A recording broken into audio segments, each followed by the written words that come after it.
The grand archives of the Ixian hegemony were not built of stone or steel, but of solidified light and curated truth. Within their vaulted, non-Euclidean halls, the history of the galaxy was not a record, but a scripture. For 3,000 standard cycles, the nine, beings of elegant, crystalline physiology whose minds shimmered with collective certainty, had been the arbiters of reality. Their science, known as the grand symmetry, was a perfect, closed system. It explained the dance of stars, the bonding of atoms, the flow of time itself. It was complete. It was holy. And humanity's science, they declared, was heresy. Ambassador Kalen Thorne stood on a disk of floating aurora glass before the conclave of luminaries, the ruling body of the IX. The air hummed with a faint, sanctimonious frequency. Around him, hundreds of Ixian facets refracted the chamber's light, their emotions displayed as shifting color patterns across their geometric bodies. Currently, the dominant hue was a cold, dismissive indigo. "The proposition you call quantum entanglement," Luminary ZYX intoned, his voice like chiming ice, "is a fantasy of disconnected minds. Your theory of relativity is a tragic apology for flawed mathematics. The grand symmetry accounts for these perceived anomalies within the framework of luminous causality. To insist otherwise is not error. It is pollution." Kalen, a lean man with the tired eyes of a physicist and the weathered patience of a diplomat, kept his voice level. "With respect, Luminary, we have observed these phenomena. We have tested them. Our technologies, from our jump drives to our medical scanners, are built upon these principles." A ripple of amethyst disdain flowed through the conclave. "You build toys with misunderstood forces," another luminary Vex chimed. "You play with shadows, believing you have tamed the light. Your technology is a series of fortunate accidents, soon to collapse into the entropy your species seems to court. The edict is clear: all human scientific databases, models, and core teachings are to be surrendered for harmonization. Your research into these chaotic principles will cease." The final word hung in the air, a death sentence for curiosity. Harmonization was a gentle term for intellectual genocide. Kalen saw it all: the slow strangulation of human innovation, the reduction of his civilization to a client species, forever using hand-me-down tools whose principles they were forbidden to understand. The IX weren't just claiming superiority, they were declaring the human mind itself defective. "And if we cannot comply?" Kalen asked, already knowing the answer. The conclave bloomed in a uniform, ominous crimson. "Then you are a pathogen in the body of the galaxy," ZYX finalized. "And a pathogen is isolated, or it is excised. You have one of your Earth months to render your ignorance unto us." News of the Edict of Erasure spread through human outposts like a shockwave in vacuum. Anger turned to a cold, hard resolve. They couldn't fight the hegemony militarily. Their ships were toys next to the Ixian luminary cruisers, which moved with an eerie, silent grace that defied Newtonian physics. They couldn't argue, the debate was closed. The Ixian perspective was absolute. To them, humanity was a child scribbling on the walls of a cathedral, arrogantly mistaking its scribbles for architecture. The human colony on the fringe world of Palos became a case study. An Ixian overseer, a being named KRYLL, was installed to supervise the cleansing. He watched with detached pity as human data nodes were scrubbed, their libraries filtered through the symmetry's sterile lens. He saw their frustration, their whispered conversations that fell silent when he glided near.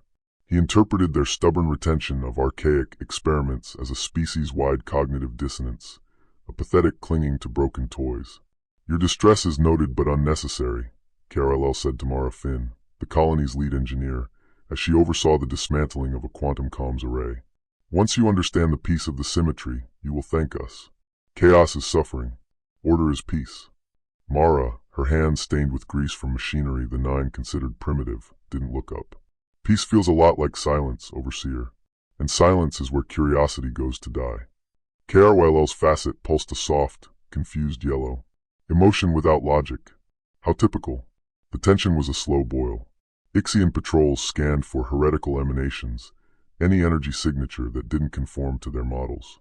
A group of teenagers running a homemade particle accelerator in a basement were publicly re-educated, their memories gently, irrevocably altered. The message was clear: your science is a crime. Your way of thinking is a sickness. Humanity was being pushed into an intellectual ghetto. And from the shadows of that ghetto, a plan was born. Not a plan of war, but of revelation. Kalen Thorne, consulting with the sharpest minds Earth had ever produced, proposed something insane. "We don't fight their science," he said over a secured, chaotic encrypted channel. "We fulfill it. We show them their grand symmetry is not wrong. It's just a subset." A chapter in a book they refused to finish reading. The target was the Palos star, a stable G-type star. The Ixian grand symmetry had a perfect, beautiful model for stellar fusion and solar flare prediction. It was impeccable. For 30 centuries, it had never failed. Humanity's heretical science, however, had peered deeper into the quantum chaos at the star's heart. They saw patterns within the chaos, probabilities the symmetry smoothed over. They predicted, with a terrifying degree of consensus, a phenomenon the Nine had deemed impossible: a harmonic resonance cascade.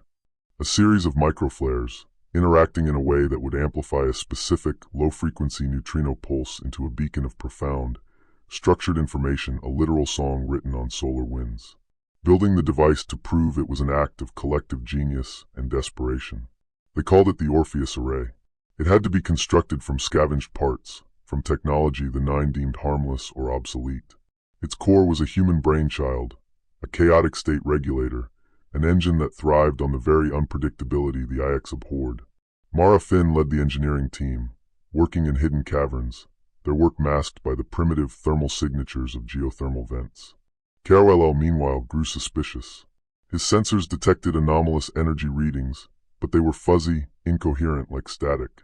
They didn't fit the clean lines of Heresy, so his symmetry-based analytics dismissed them as background noise. He saw humans acting strangely, with a grim focus instead of despair. He confronted Mara. "You persist in your shadows," he chimed. "Your efforts are futile. The universe is lawful. It does not reward stubbornness." Mara looked at him, and for the first time, there was no anger in her eyes, only a profound, weary pity. "Overseer Caruel, what if the universe is more than just law? What if it's also a conversation?" He didn't understand.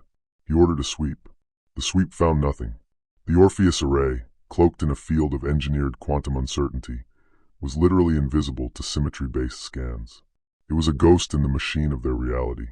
The day of the predicted cascade arrived. The Conclave, monitoring the Palos star from their majestic world-ship in high orbit, registered the initial microflares.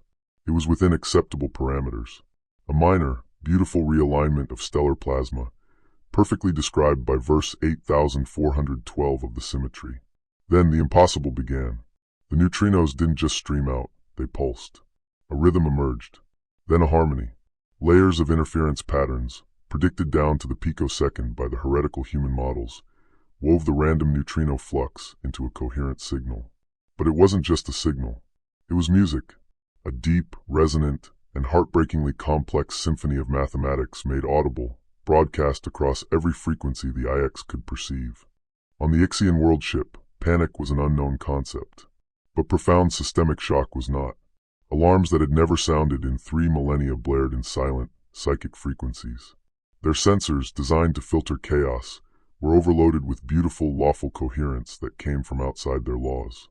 Luminary ZYX watched the data, his crystalline form flickering through discordant, never-before-seen colors. This is not possible. It is elegant. It is sublime. It is a violation." On the surface, Caruel stood beside Mara at the mouth of the cavern, looking up at the sky, though the song was not for the eyes. It poured into his mind through his ship's feed. He heard it. The universe was singing a song his scriptures had never written.